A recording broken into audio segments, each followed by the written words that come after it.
Hello students, this is CA Minouti Jani from Faculty of Business Administration, GLS University. Today we are going to discuss very important topic from the Sale of Goods Act 1930. The topic for today is conditions and warranties. Now what is conditions and warranties in a contract of sale? If we go by the definition says it is a stipulation in a contract of sale with reference to goods which are the subject thereof, may be a condition or a warranty. First of all, what is stipulation?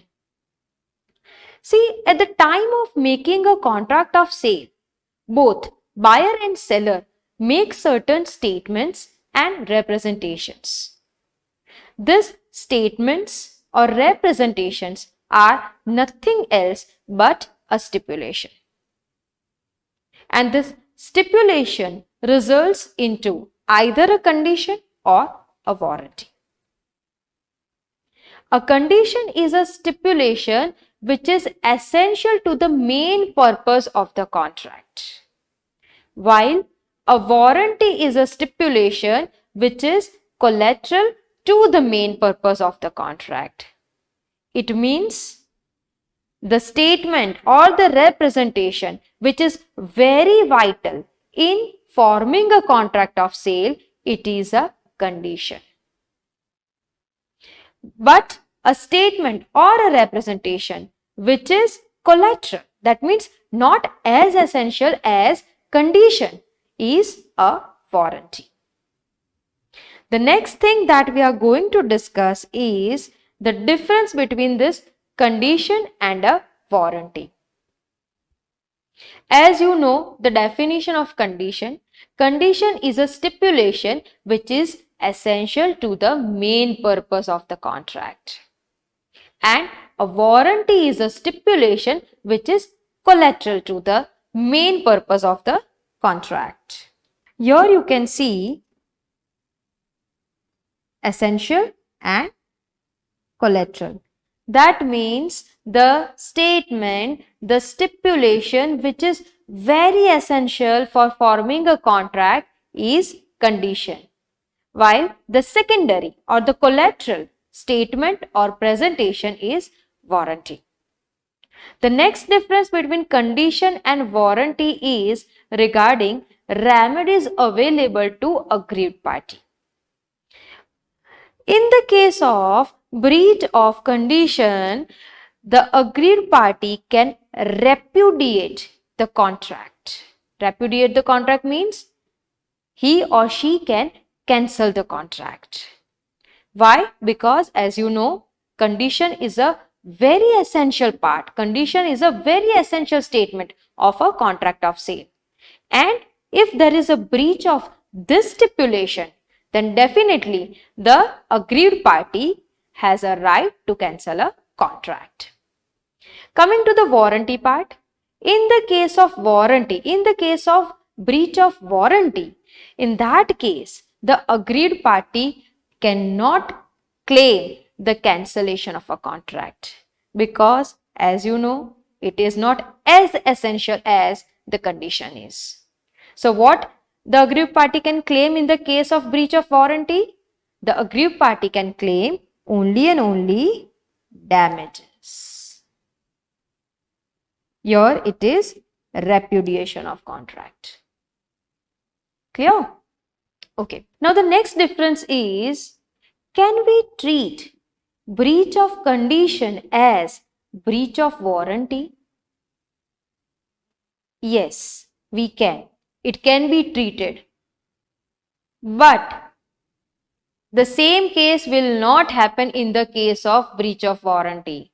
If any party wants to treat breach of warranty as breach of condition, then that is not possible. Because condition is an essential part, once again, while warranty is a collateral part. So, breach of condition can be treated as a breach of warranty, but breach of warranty can never be treated as a breach of condition. and as a result, the aggrieved party cannot claim cancellation of contract in the case of breach of warranty. The aggrieved party can claim only and only damages. The next topic.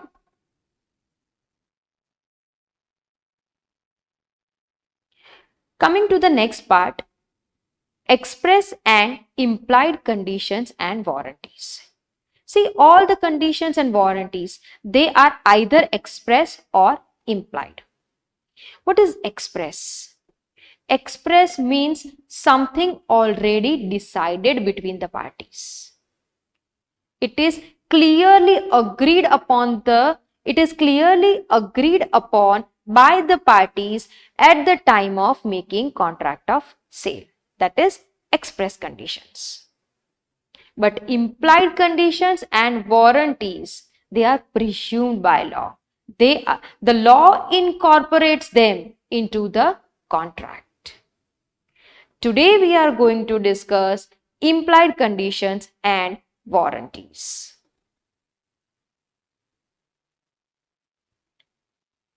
What are the implied conditions? Condition as to title, condition under a sale by description, condition under a sale by sample, condition in case of sale by sample and description, condition as to quality, condition as to wholesomeness. These are various examples of, these are various implied conditions. We will study them individually. The first implied condition is condition as to title, as per which, in the case of a sale, the seller must have a right to sell the goods. And in the case of an agreement to sale, he will have a right to sell the goods at the time when the property is to pass. It means whenever seller is making a contract of sale, he must have good title of the goods. Then and only then he can sell it to another person. Here I would like to give you one example. Mr. R bought a motor car from D and used it for 4 months. Though the car was sold by Mr. D, he had no title to the car. So you can clearly see the case of implied condition as to title here. He had no title to the car and still he sold it to Mr. R and R used it for 4 months. Now the true owner of the car returned and he is asking for the custody of car from Mr. R.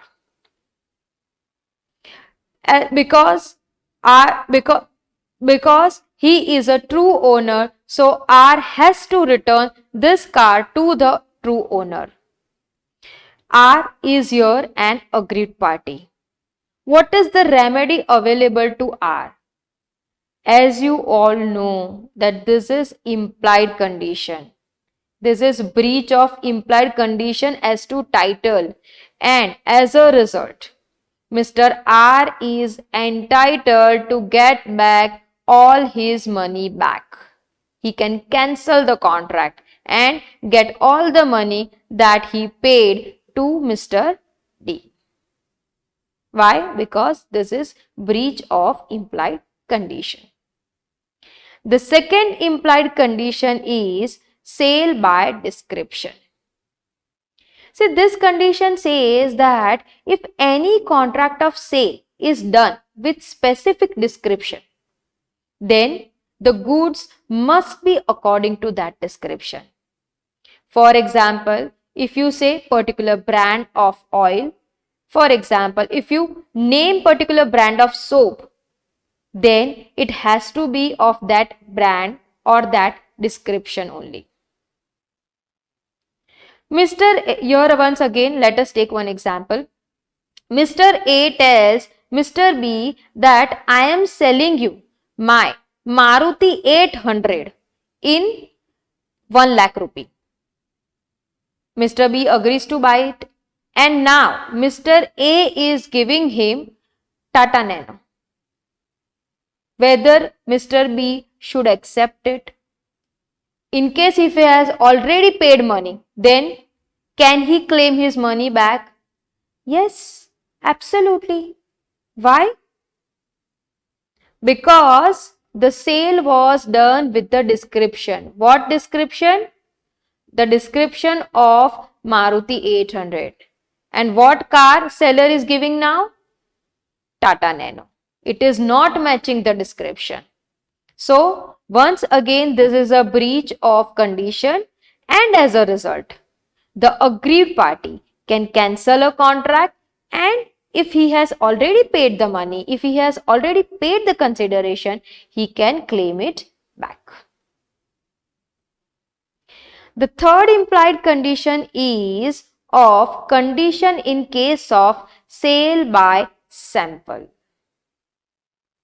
You know it that whenever we are making purchase in bulk, right, usually samples are shown. Whenever this sale is done by sample, there is an implied condition that goods must be according to the sample which is shown. The second thing that should be present is the buyer must be given a reasonable opportunity of comparing the bulk with the sample. And even though they are examined by the buyer, there are certain defects like latent defects or hidden defects which can never be examined by regular examination. Then this goods must be free from this hidden or latent defects also. So, in a case of sale by sample, all these three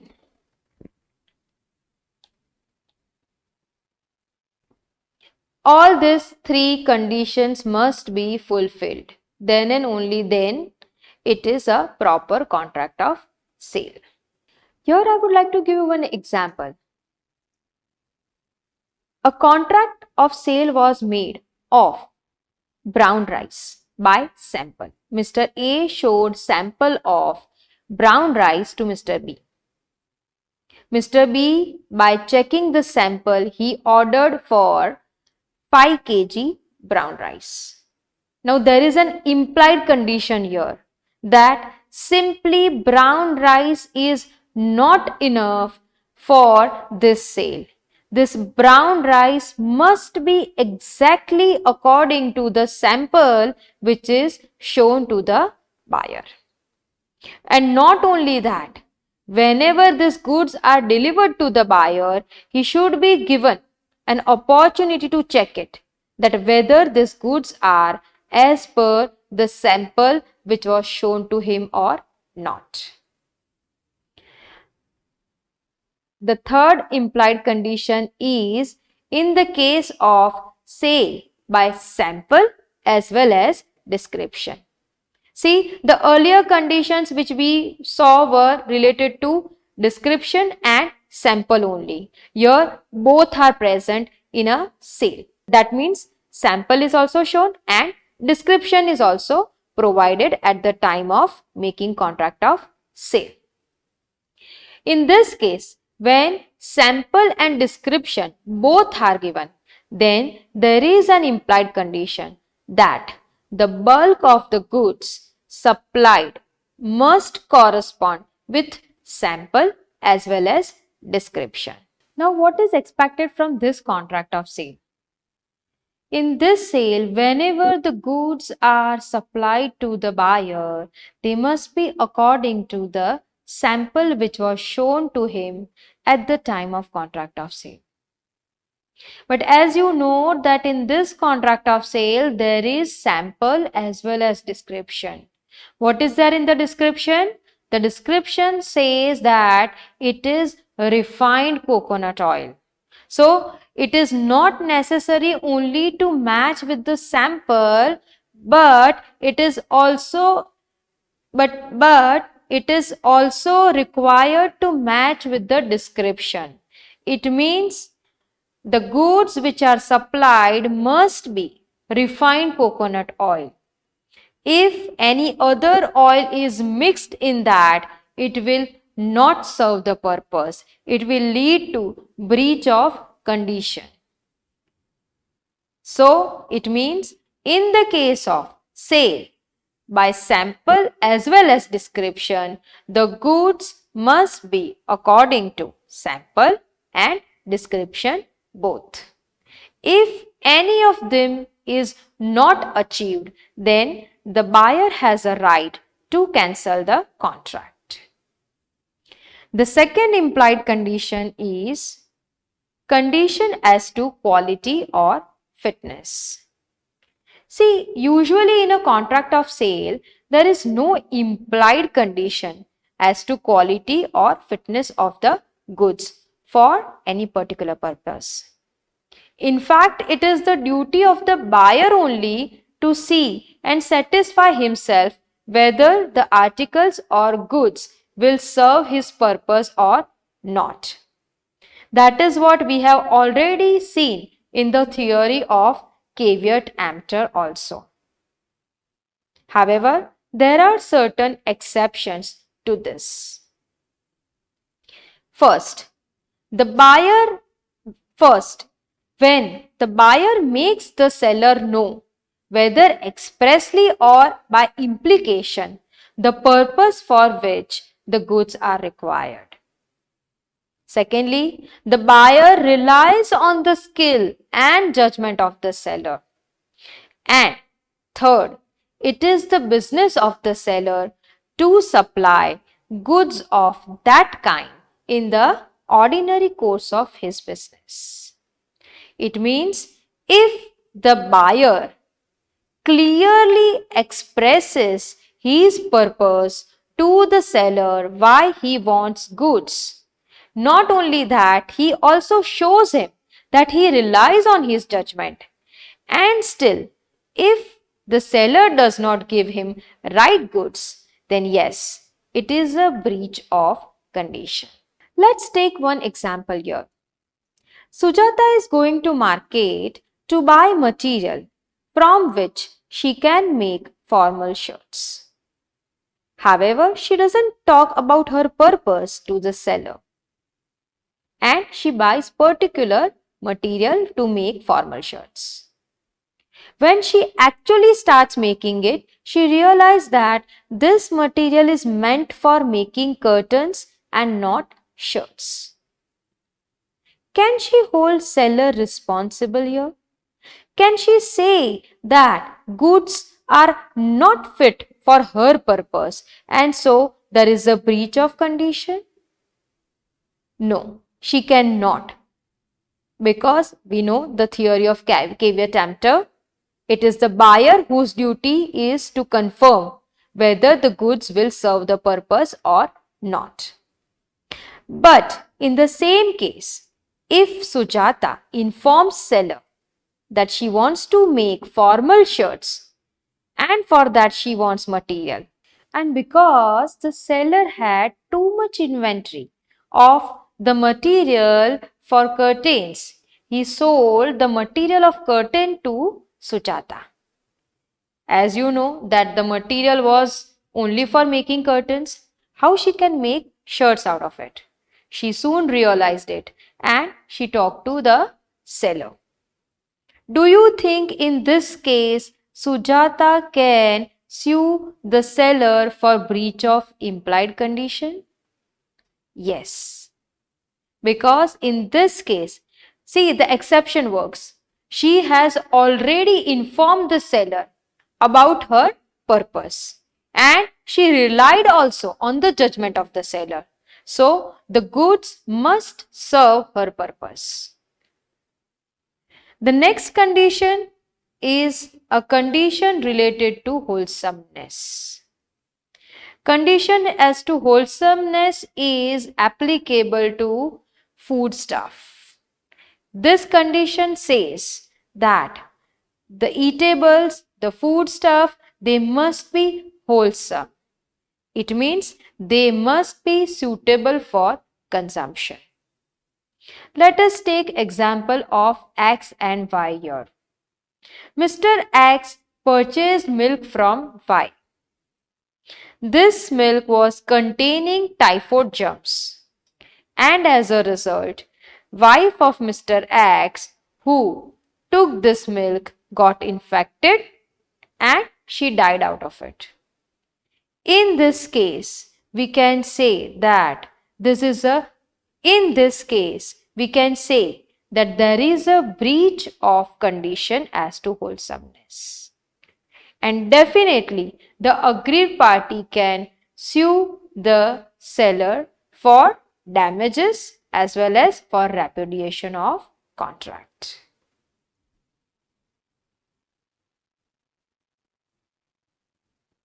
The next implied condition is condition as to mercantability.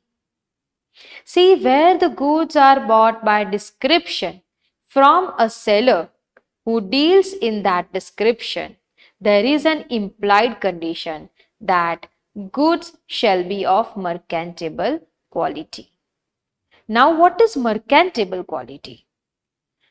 The goods must serve the purpose for which it is bought. For example, if you are buying a pen, then the pen must serve the purpose of writing. If you are buying a radio, then radio must serve the purpose of radio. That means radio should play songs.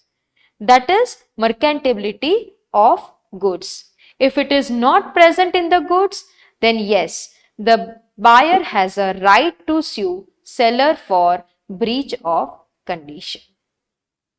So today we have discussed all the implied conditions of Sale of Goods Act 1930.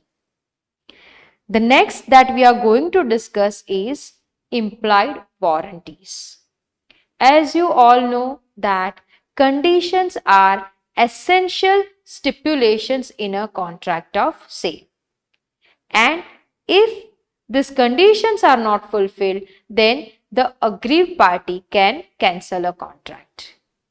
However, warranties are also important in a contract of sale, but they are collateral to the main purpose of a contract. And as a result, if any of the warranty is not fulfilled, that means if there is any breach of warranty, then the buyer or the aggrieved party can claim damages. However, the aggrieved party cannot claim cancellation of a contract in case of breach of warranty. So, what are those warranties? The first warranty is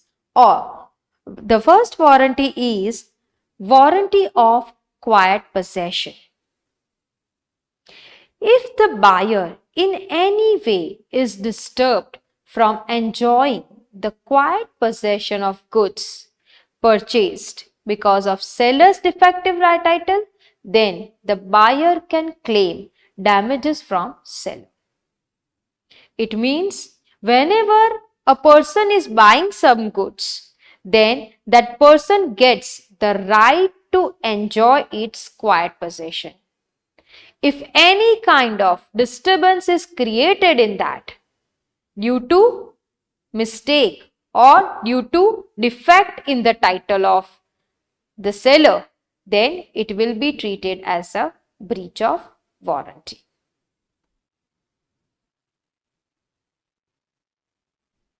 The next implied warranty is warranty of freedom from encumbrances. What is encumbrances? Encumbrances means charges. There is an implied warranty that whenever goods are sold by the seller to the buyer, they must be free from any prior charges or encumbrances. If the goods are having any charges or encumbrances, then definitely the buyer can sue the seller for breach of warranty. Let us take one example here. Mr. A borrowed rupees 500 from B. As against that, he gave his watch to Mr. B as hypothecation for security. Now later on, Mr. A sold the same watch to C. See, here you know that the watch is already given as security to somebody. But still, he sold the same watch to Mr. C, and Mr. C, in good faith, bought the same.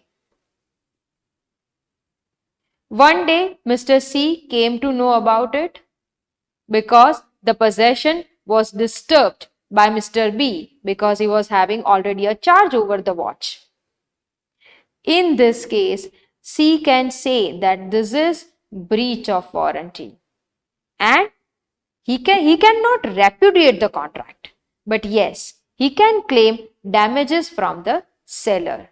Why? Because goods were not free from encumbrances and his quiet possession was disturbed. His right was disturbed because there was a prior charge. The next implied warranty is warranty to disclose dangerous nature of goods. Where the goods are of dangerous nature to the knowledge of the seller and the buyer is ignorant of the same, there is an implied warranty that the seller must warn the buyer about the probable danger. It means if the seller is dealing with such goods which are of dangerous nature, when he is making a contract of sale, he must inform the buyer about the probable dangers associated with the goods. Let us take one example here. Mr. X sold a tin of disinfectant powder to Y. Now, because he is dealing with the same product since so many years, he knows that the tin is to be opened with special care. Otherwise, there is a chance that the one who is opening it will get hurt or injured. He knew about this dangerous part of the goods. But still, even after knowing that the buyer is not aware of it, he did not disclose about these facts. As Y was not informed, he opened the tin in usual manner and his eyes were injured by the powder. In this case, we can say that the buyer can definitely sue the seller for breach of implied warranty. The next implied warranty is warranty implied by usage of trade. There is an implied warranty or condition as to quality or fitness for a particular purpose which can be always annexed by the usage of trade. This is because always parties enter into a contract subject to customs and usage of trade. So, today we have discussed what is express and implied conditions and warranties and what kind of implied conditions and warranties are there in the Sale of Goods Act 1930. Thank you.